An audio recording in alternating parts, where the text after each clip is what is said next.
Nobles frères et sœurs dans le Seigneur à travers le monde entier, que la grâce et la paix de Dieu demeurent avec chacun d'entre nous. Au nom de Jésus, merci, je me prénomme Venant. Toujours avec deux mains posées sur le cœur, que j'aimerais effectuer avec vous le partage de la parole de Dieu sur un sujet particulièrement intéressant que nous avons introduit hier. Il s'agit de quoi? Il s'agit d'exposer les ruses du diable afin de ne pas être victime dans la vie. Exposer les ruses du diable afin de ne pas être victime des pièges du diable. Amen. Notre texte de base, c'est 2 Corinthiens, chapitre 2, le verset 11, il est écrit. Afin de ne pas laisser à Satan l'avantage sur nous, car nous n'ignorons pas ses desseins. Lorsqu'on est ignorant des ruses, des pièges du diable, on peut facilement être victime. Mais lorsqu'on a déjà exposé, on comprend, on connaît déjà les ruses et les pièges du diable, Satan ne pourra rien contre nous. Amen. Et hier, nous avons donné la première ruse, ou alors le premier piège du diable. Nous avons très bien élaboré là-dessus. Aujourd'hui, nous continuons avec la deuxième ruse, deuxième piège du diable. Ce piège du diable, cette ruse, cette deuxième ruse du diable de ce matin, c'est l'ignorance dans ses différentes formes. L'ignorance dans ses différentes formes. Il faudrait déjà d'abord savoir à la base que Satan aime quand les gens sont ignorants. Il fait tout pour empêcher les gens de découvrir la vérité de la parole de Dieu. Ah oui. Parce que plus les gens sont ignorants, plus l'ennemi peut facilement les manipuler, instrumentaliser, avoir dans ses pièges à tout moment. Voilà pourquoi le Seigneur Jésus-Christ nous a donné sa parole, afin que nous sortons de cette ignorance dangereuse. Amen. L'ignorant sera toujours l'esclave, sera toujours victime. C'est de ça qu'il s'agit. Sera toujours utilisé. C'est de ça qu'il sera toujours manipulé dans la vie. C'est comme ça que ça fonctionne. Alors, c'est pourquoi nous prenons le temps de vous éclairer dans les affaires de Dieu pour que vous ne soyez pas victimes. Amen. Très bien. Bien-aimé, le Seigneur Jésus a dit quelque chose. Nous allons lire 2 passages pour vous montrer à quel point le Seigneur Jésus-Christ a été vraiment très clair là-dessus. Jean 8, le verset 31, on va prendre le verset 31 et 32. Vous connaissez ce passage-là. Bon, pour gagner en temps, on peut lire seulement le verset 32, n'est-ce pas? La parole de Dieu déclare. Lisons 31, 32, ça ne dérange pas. Nous lisons. Il dit,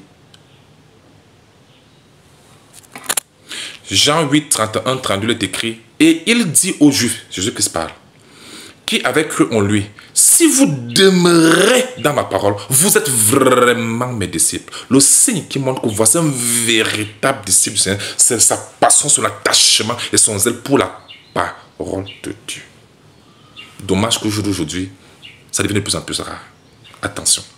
Si tu ressens en toi que tu as une soif pour la parole, tu veux connaître la parole de Dieu, sache qu'il est possible que tu... Pas qu'il est possible. En fait, tu es un élu de Dieu. Tu es un appelé de Dieu. Ah oui, c'est le signe. Il y a aussi d'autres signes, mais c'est un signe majeur. Amen. Au verset 32, il dit, vous connaîtrez la vérité et la vérité vous affranchira. Vous connaîtrez la vérité vous affranchira. Les bien-aimés, tant que vous ne connaissez pas la vérité, la parole de Dieu, vous ne pouvez pas être affranchi. Qu'importe votre rang social, qu'importe vos avoirs, qu'importe vos richesses, qu'importe. Je dis toutes ces choses ne servent à rien. Si vous ne connaissez pas la vérité, la parole de Dieu, vous serez toujours victime dans la vie. Jésus l'a dit, vous connaîtrez la vérité et la vérité vous affranchira. Je suis très stupéfait aujourd'hui de voir quand je regarde les milieux religieux, c'est beaucoup plus de cérémonies, des pratiques, des choses, mais il n'y a pas des enseignements clairs. La parole de Dieu. Dans ces conditions-là, le peuple sera toujours victime. Et c'est de ça qu'il s'agit. Le peuple ne peut pas être affranchi. Prenons encore pour montrer le souhait de Dieu. Dans 1 Timothée chapitre 2, le verset 3 et 4. Écoutons ce que Dieu dit. Cela est bon et agréable devant Dieu notre Sauveur, qui veut que tous les hommes soient sauvés et parviennent à la connaissance de la vérité. Le souhait de Dieu, Le vœu de Dieu, c'est que les hommes soient sauvés et qu'ils arrivent tous à... j'aime le mot, qu'ils arrivent tous à la connaissance de la vérité. S'il vous plaît, il ne s'agit pas de cela des diplômes universitaires. Attention, scientifiques, pédagogiques, important. Non, ce n'est pas de ça qu'on parle ici. Bien que tout cela soit important dans la vie sociale, mais aucune de ces connaissances ne peut vous donner le salut et la vie éternelle. Il y a une seule connaissance capable de donner le salut et la vie éternelle. C'est la connaissance de la parole de Dieu. Notre Seigneur Jésus-Christ. C'est ça qui distingue la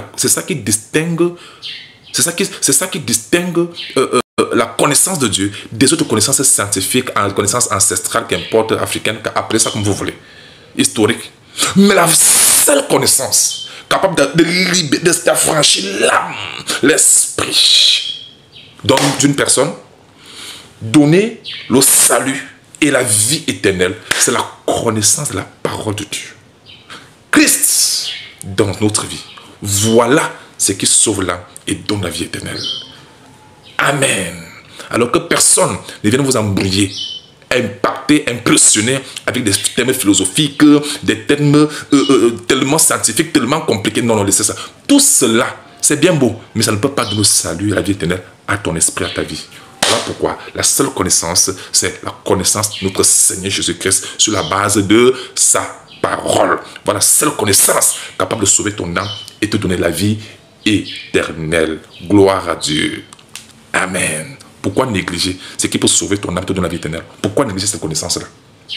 Nous sommes dans une génération où les gens sont tellement remplis des choses dans la tête, tous les diplômes dans la tête, tout. Mais en matière de la parole de Dieu, ils sont ignorants. Voilà pourquoi aujourd'hui, j'aimerais donc vous présenter l'ignorance dans ses différentes formes. Amen. Certainement, vous avez entendu parler d'ignorance, mais vous ne savez pas qu'il y a au moins 5 à 6 formes d'ignorance. 5 à 6 formes et niveaux d'ignorance. Ah oui.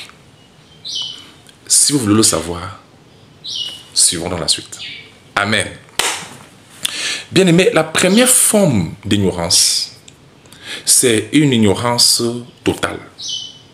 C'est-à-dire, la personne ne connaît absolument rien de ce qui concerne Dieu. Rien du tout. Tout blanc, tout bleu, si vous voulez. Comprend rien. Ne connaît rien. Ça, c'est la première forme d'ignorance, qui est même la base, n'est-ce pas? Et il existe plusieurs personnes aussi comme ça, certaines personnes comme ça. Ça dit en matière de Dieu, ne comprend rien. Même l'histoire, quand on lui dit que ce qui est Osée ne connaît pas, qui est Abraham ne connaît pas, Jésus ne connaît pas. Entendu parler aussi comme ça, mais il n'a aucune connaissance. En fait, il ne connaît rien. Ça, c'est être un blanc, être un bleu total. Ça, c'est le premier niveau d'ignorance. N'est-ce pas? Je suis en train de vous ressortir ici les différentes étapes, les différentes formes d'ignorance à travers lesquelles Satan manipule le monde, détruit le monde. Vous comprenez? C'est ça qu'il s'agit. Parce que Satan aime aveugler l'intelligence des gens pour les empêcher de connaître la vérité. C'est ça l'objectif. Donc, comme je l'ai dit, la première forme d'ignorance, c'est l'ignorance totale. Tout bleu, tout blanc. La personne ne comprend rien. Amen. Ne connaît rien. Ça existe. Ah oui. Il y a des gens comme ça. Ça, c'est la première forme d'ignorance. La deuxième forme d'ignorance, ou la deuxième étape d'ignorance, c'est quelqu'un qui ne connaît rien, mais qui a des connaissances. Lui pense que c'est ça la connaissance de la parole de Dieu, alors que ça n'a absolument rien à voir avec Dieu. Ça, c'est une autre forme de ruse du diable. C'est-à-dire, il te fait croire que tout ce que tu connais là, c'est ça, alors que absolument tout ce que tu connais là, ce n'est absolument rien. Ça n'a rien à voir. Je prends un exemple.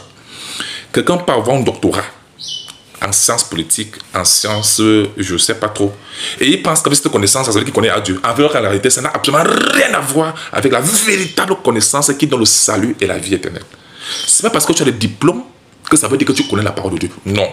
La parole de Dieu, la connaissance de la parole de Dieu n'a absolument rien à voir avec nos grands diplômes que nous avons. Vous comprenez?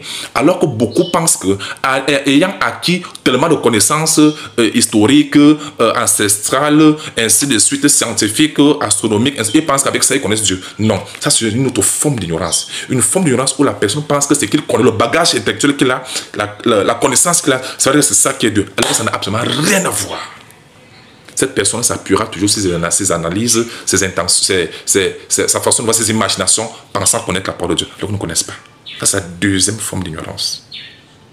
Avoir un bagage intellectuel, connaissance, qui n'a qui n'a absolument rien à voir avec la réalité de la parole de Dieu. C'est la deuxième forme d'ignorance. Troisième forme d'ignorance, c'est la troisième étape, ça c'est la troisième forme. C'est une ignorance, c'est-à-dire la personne semble connaître un peu, avoir un peu une idée, mais il y a tellement de mensonges que ça crée une confusion dans sa tête, les mélanges. Il y a des gens qui n'arrivent pas à réciter de manière exacte, ressortir de manière exacte un texte biblique. Parce qu'il a tellement ramassé des enseignements de gauche à droite partout, là, les réseaux sociaux et tout ça. Dans sa tête, finalement, ça crée une confusion.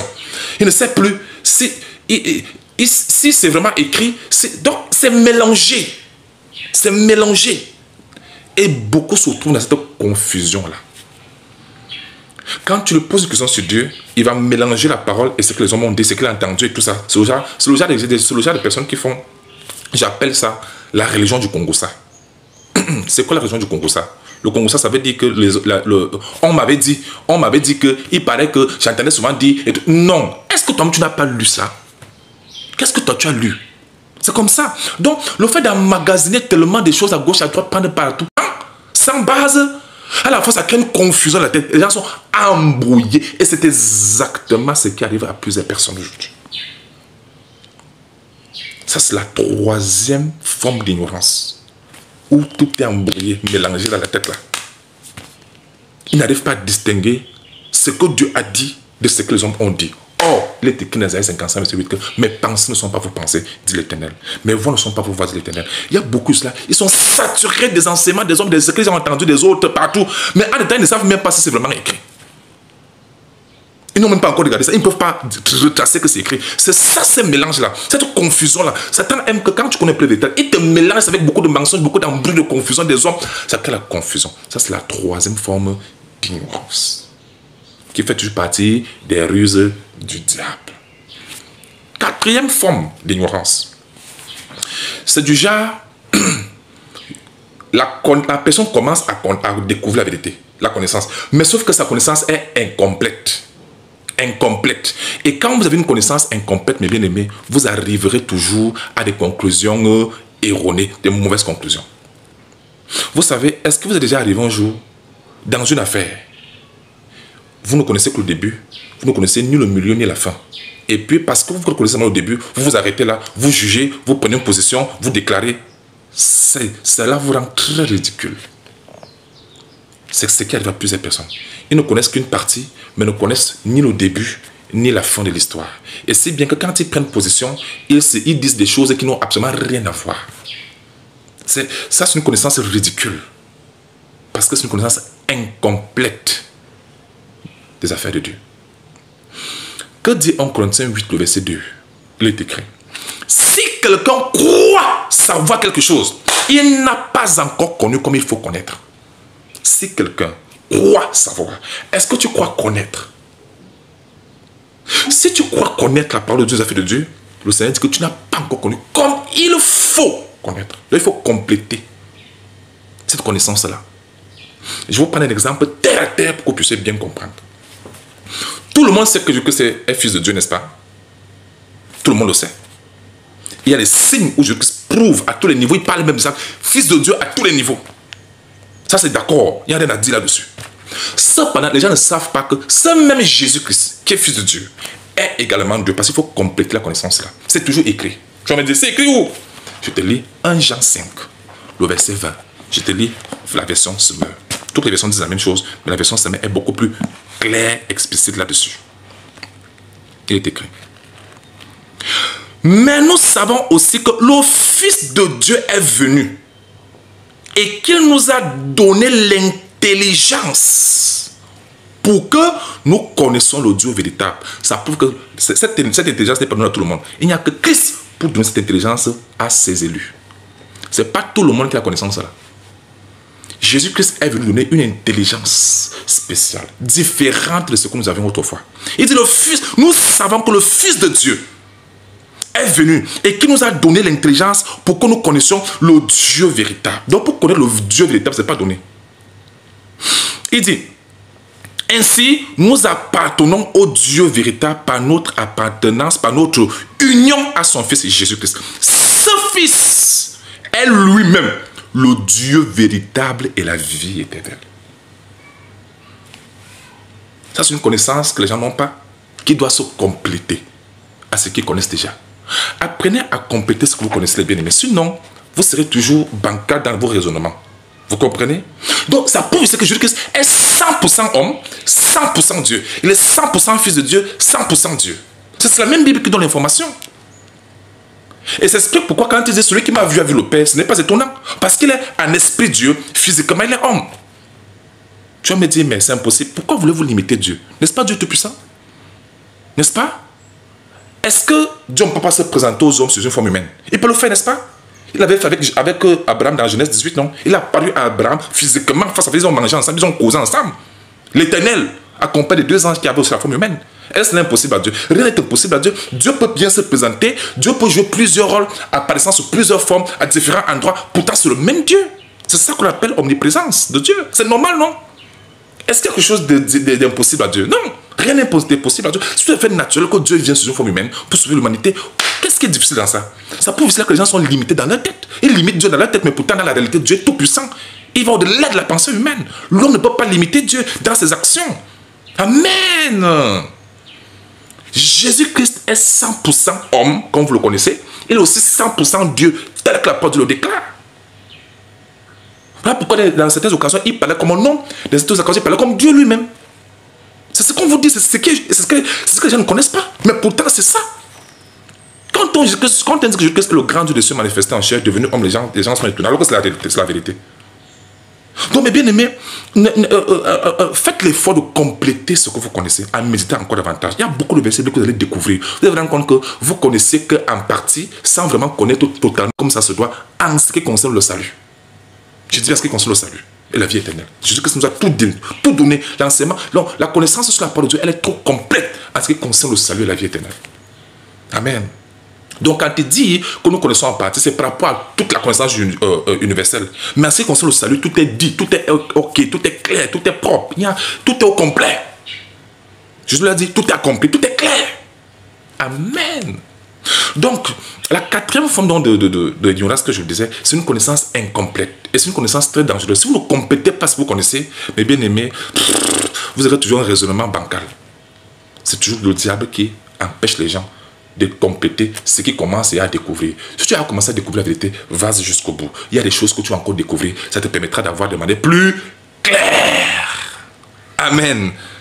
Parce que ce que tu ne connais pas, ce que tu ne comprends pas, que tu ne connais pas, c'est ça qui peut faire ta chute demain. C'est ça que l'ennemi peut utiliser pour t'induire en erreur. Complétez vos connaissances. Est-ce que c'est clair? Cinquième forme de connaissance, je vais dire d'ignorance, j'y arrive, pardonnez-moi. La cinquième forme d'ignorance, c'est le fait de connaître les Saintes Écritures. Retenir même, réciter même, mais sans comprendre. Il y a des gens comme ça. Ils connaissent, mais ne comprennent pas. Ésaïe 5, le verset 13, je lis la version français courant. C'est pourquoi le Seigneur déclare, mon peuple sera déporté car il n'a rien compris. Ses élites mourront de faim, ses masses populaires dépériront de soif. Mais bien aimé, il y a des gens qui peuvent réciter, mais ne comprennent pas. Si tu leur demandes qu'ils expliquent, ils ne sauront même pas quoi dire. Ils ne sauront même pas comment expliquer. Ils vont pour le raisonnement, ils sont en haut, ils sont en bas. Quand vous voyez quelqu'un vous enseigne et que ce n'est pas clair, ça veut dire que pour la personne elle-même ne comprend pas. Elle ne comprend pas bien. J'ai eu plusieurs personnes qui se sont confessées comme ça, des dirigeants, je vous assure. Après nos échanges, je dis que mon frère, vraiment, je constate que quand j'enseigne même souvent des gens, moi je ne suis même pas sûr de ce que je dis. Hein. Je dis, ah bon? Donc si toi-même tu n'es pas sûr de ce que tu savais, dire que tu as égaré les gens, c'est terrible.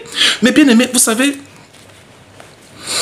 lorsqu'on maîtrise la parole de Dieu, on n'a pas besoin d'impressionner les gens avec tellement de bimans, des grands luxes, des titres, des grands trucs. Non, non.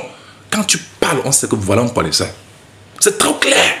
Donc, mes bien-aimés, il y a une cinquième forme d'ignorance. Les gens récitent, ils vous impressionnent en récitant la Bible, mais en réalité, ils n'arrivent pas, ils ne comprennent pas ce qu'ils sont en train de citer. Parce que ce qu'ils expliquent, ça n'a absolument rien à voir avec ce qui est écrit. Ils sortent toujours des contextes. Ils sont déjà quelqu'un, il te dit, il cite un verset biblique, mais ce qu'il t'explique, ça n'a absolument rien à voir avec ce qui est écrit. C'est ce que les gens constatent beaucoup plus en milieu religieux. Cela montre ici que c'est une autre forme d'ignorance, mais c'est la 5e forme d'ignorance. Mais là, c'est encore plus grave parce que ces gens-là sont généralement orgueilleux.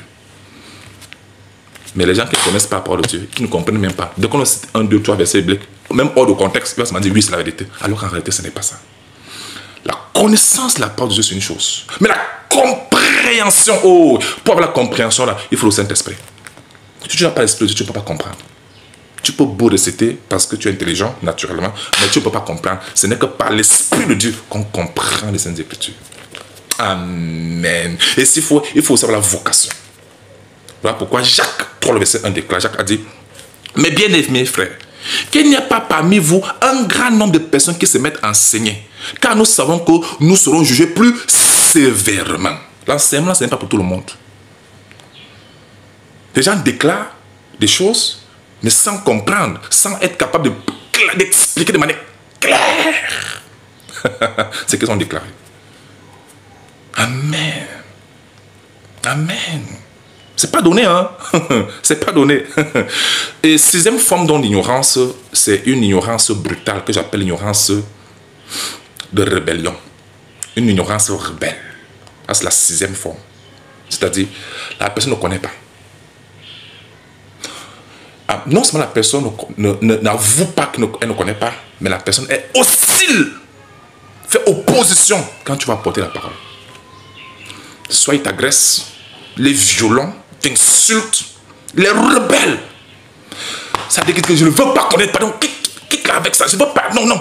Tu vois, ils s'opposent à la vérité. Ça, c'est une ignorance violente. Ça, c'est l'ignorance rebelle. C'est la rébellion. La violence. La personne ne veut pas être capable de te prendre, de t'engager dans la bagarre. Parce qu'il ne veut pas entendre. De te menacer même, de te menacer, faire des menaces parce qu'il ne veut. Ça, c'est une autre. Ça, c'est la 6e forme d'ignorance. Mais bien aimé, toutes ces formes d'ignorance-là, c'est toujours l'ignorance, mais à des formes différentes.